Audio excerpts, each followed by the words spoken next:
Hello, this is Lucy Fisher for Times Radio. We're joined today by Imran Khan, the former Prime Minister of Pakistan and the country's leading opposition politician. It's been a tempestuous year for the cricket star turned politician, who was removed from power last April following a vote of no confidence, then survived being shot in a shocking assassination attempt last November. He's now facing around 80 charges, including allegations of terrorism and corruption, which he says are a part of a plot by the government to prevent him returning to power in elections this autumn. In recent weeks, a warrant for his arrest has been issued and rescinded, and thousands of his supporters have turned out on the streets in Islamabad, Lahore, Karachi, and Peshawar, among other cities in Pakistan, leading to violent clashes with the police. Mr. Khan, thanks for joining Times Radio today. My pleasure. So earlier this week, you addressed your first rally since you were shot 4 times in the leg last autumn, but you spoke to the crowd from a bulletproof box. You believe your life is still in danger? Well, yes, Lucy, not do I believe so. The Interior Minister, he has gone public to say that my life is in danger.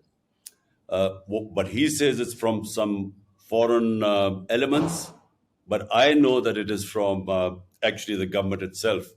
There were 3 main people in the government who were responsible, I believe were responsible for my assassination attempt. I predicted that about 6 weeks before the attempt took place.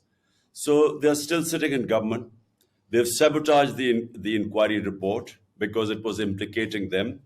And I think that they're more threatened than ever because they feel, since my party is now overwhelmingly favorite to win the elections, they feel more threatened, and they feel that if I come back to power, then I would hold them accountable. Well, there's a lot to unpack there. If I may, just to start with, go back to November the 3rd last year, when the assassination attempt took place. Can you tell our listeners, has anyone involved in that attack been brought to justice? And how has your recovery and the recovery of some of your supporters gone since then?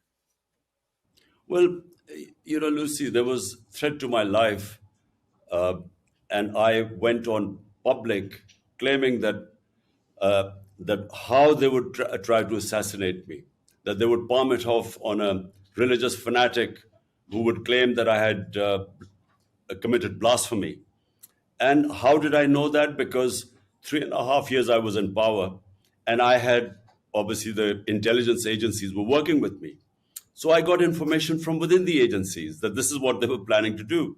I went public, and according to the script, that's exactly what they did. They palmed it off on a religious fanatic who shot who shot at me, and a lot of 12 of our people got injured.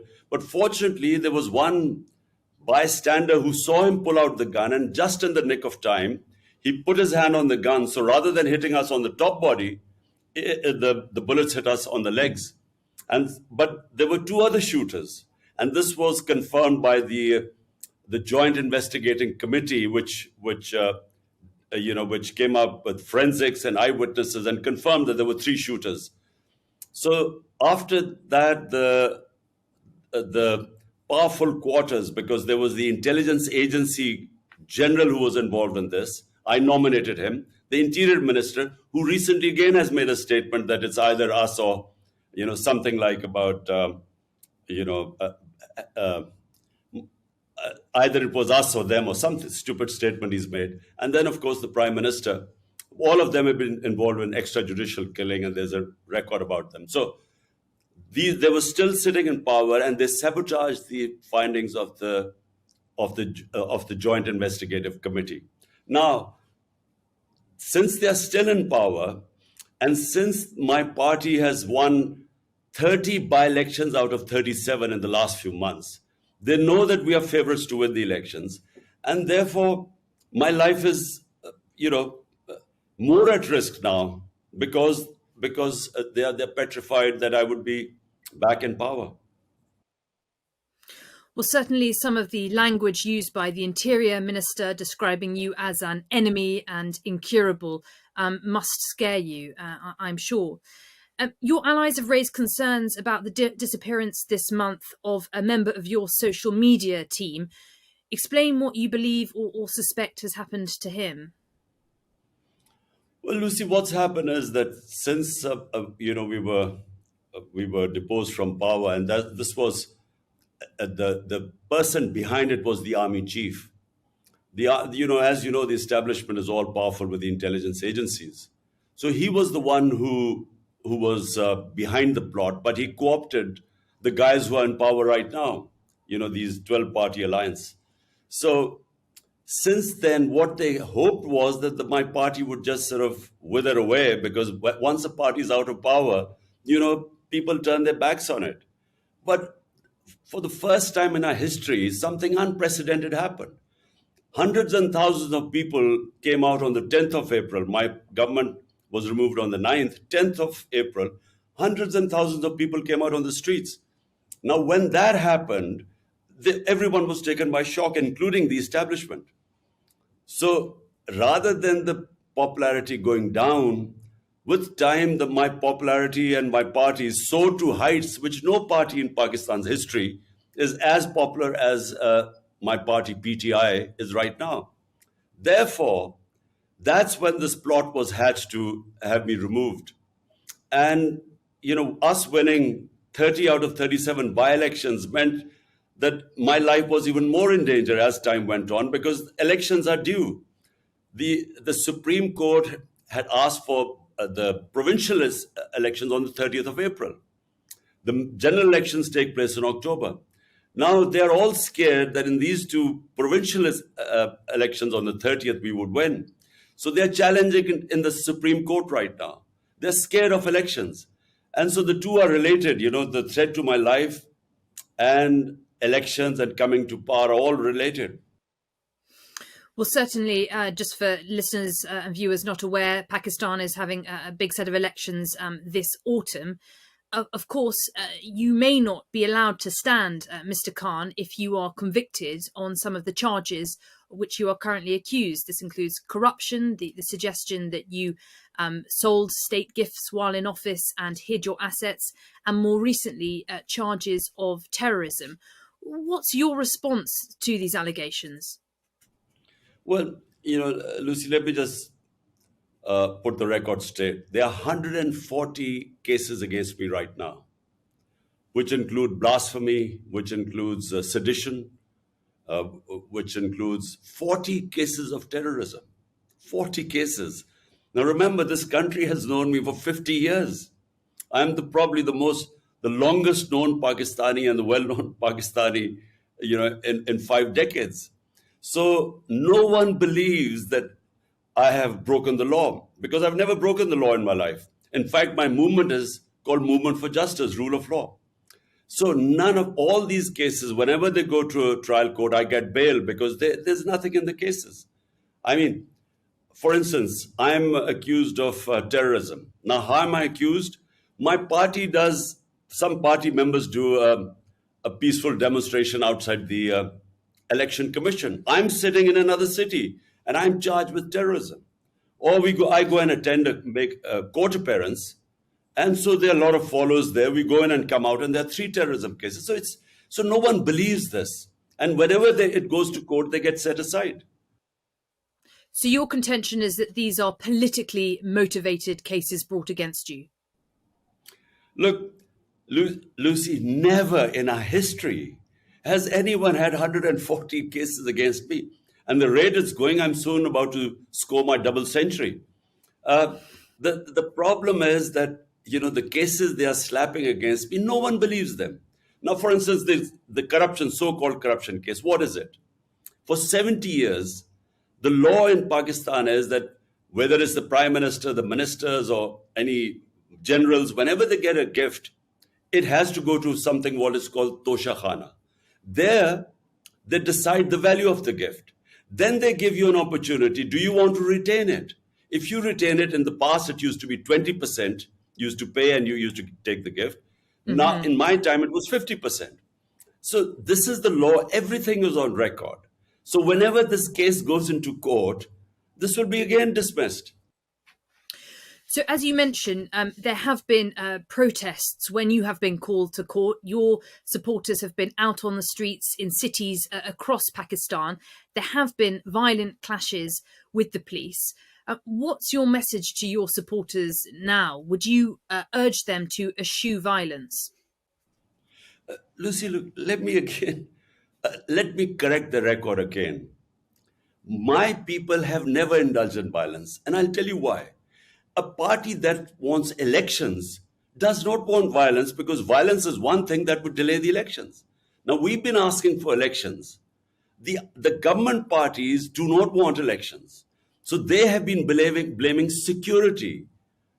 One is lack of funds and the other is security situation for delaying the elections.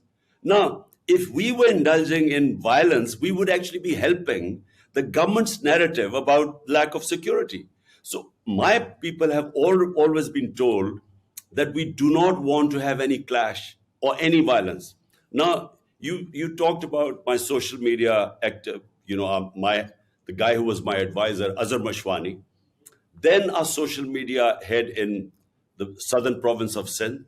They have both been abducted.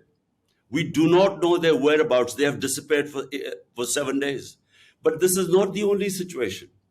In the last 7 months, my chief of staff was abducted. He faced custodial torture. He was stripped naked. He was tortured. He was a professor from the US, who came back to help me. Then my Senator Azam Swati, this is all on media, you can Google it. He was picked up for tweeting. He made one tweet against General Bajwa. And on that tweet, they picked him up. They beat him in front of his grandchildren first. Then they took him to another place where they again stripped him naked. They tortured him. And this is all documented. So why are the supporters worried when the police comes with an illegal? There was no arrest warrant. This was an abduction. They all came to pick me up. The supporters were worried that I would again disappear, abducted, and tortured. So this is and then they know that these are the same people who tried to kill me. Hence, you see the worry amongst my supporters. They have never attacked the police. The police attacked my house with an illegal arrest. They came to pick me up. And from three sides, there were rangers, there were police, there was an armored car. For 24 hours, my house was under attack. And what you saw, what you call violence, when the police attacked them with tear gas shelling and pellet guns and God knows what, this water cannon with chemicals, there was resistance. And why was there resistance? By the way, there were 3 times I told my supporters, look, I'm going to go and give myself up. They would not allow me to give myself up because they were all scared that they would either kill me in prison or they would just, there are so many cases, they would just keep me for months. So there is no confidence in the government right now amongst my supporters. But they do not go and attack the police. In fact, 2,000 of my supporters are in jail right now. Our social media people have been picked up. If you look at what has happened to the media, there's a total clampdown on media. There's a blackout. The only reason they're going after social media because the mainstream media has blacked me out. And so social media is what now they're cracking down so that I have no visibility at all. Mm-hmm. And Mr. Khan, what happens next? As you say, I'm speaking to you as you are in your residence in Lahore. Your supporters have been mounting this defence of you when the police have arrived in recent days to try and pick you up or speak with you. What happens next? Are you going to have to rely on your supporters indefinitely until the elections to defend you in this way? Well, look, the reason why why this whole thing happened was when the police came to pick me up, they asked them, why have you come to pick me up? And they came up with this warrant that they wanted to produce me in court. But the law says that when I gave them an assurity, my lawyer gave them a surety guarantee that I would appear in the court. They can't. The law is very clear. There's section 76 of the law, which says if you give them an assurity guarantee, they can't pick you up. And as it happened, I went and appeared in front of the court on that date. Okay. So they knew that this was what they were doing was abduction. That's why there was resistance. But what do I tell my supporters? That it is in our interest that there's no violence. because we want elections. It is in the interest of the government, which is trying to bring the security situation as an excuse to run away from the elections. Well, you certainly appear to be riding a wave of public support. I note a poll by Gallup this month putting your approval rating at 61% and that of the current Prime Minister, Shehbaz Sharif, on 36%. So, looking ahead to the elections this autumn, what is your prospectus for government in Pakistan? Sorry, what did you mean? What is my... What are your key policies heading into the elections this autumn, which it looks like you could do very well based on the current polling? Now, Lucy, look, we will sweep the elections, and all the opinion polls say that, and the Yeah. results of the by-elections, out of 37, we've swept 30, despite the establishment and the entire government machinery helping them. That's why they don't want elections. But look, what we need in Pakistan most of all is rule of law. Look, the difference between rich and poor countries is only one. Rich countries have rule of law and hence prosperity, and our countries are plundered by their own ruling elites because they're above law. This is the struggle, not just in Pakistan. It's in the entire developing world where you find these poor refugees trying to, risking their lives to go to the land of milk and honey like Europe and England. Why? Because there's rule of law. So they have level playing field. In our countries, unfortunately, the elite is above law. And this is the whole struggle going on in Pakistan. They've all ganged up against me. 12 parties have ganged up against me. So the entire political spectrum is on one side, helped by the establishment, which also has always been above law. So this is a struggle for rule of law. And if you have rule of law, then that is what brings prosperity because it brings investment. Our biggest asset for Pakistan are the overseas Pakistanis, which are 10 million.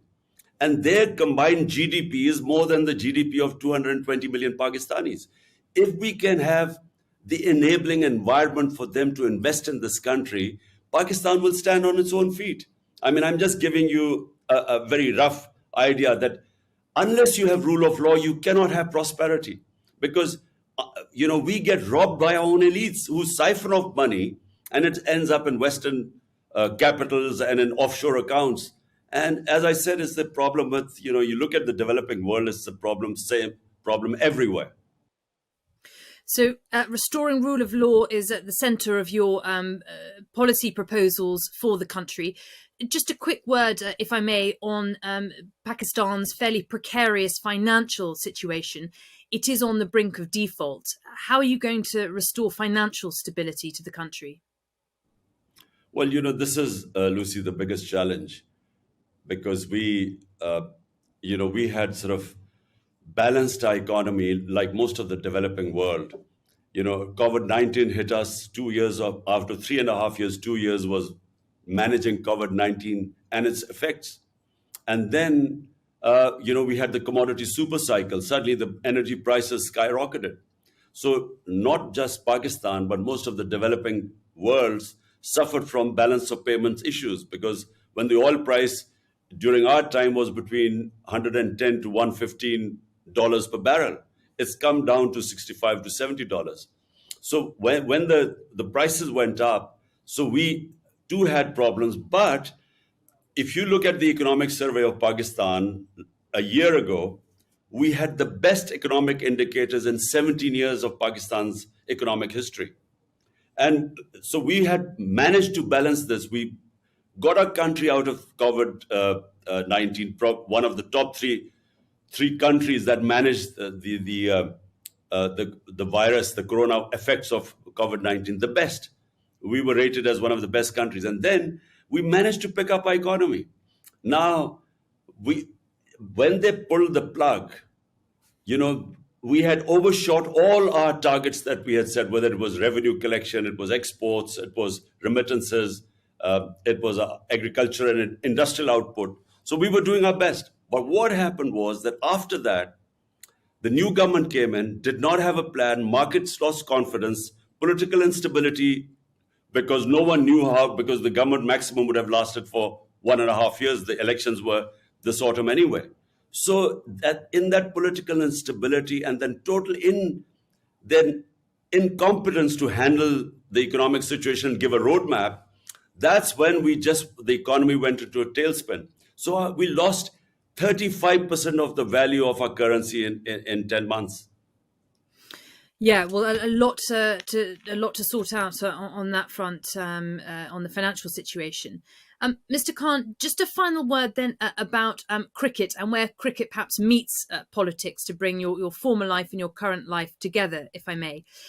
Tomorrow, the biggest franchise tournament in world cricket returns when the 16th edition of the Indian Premier League gets underway.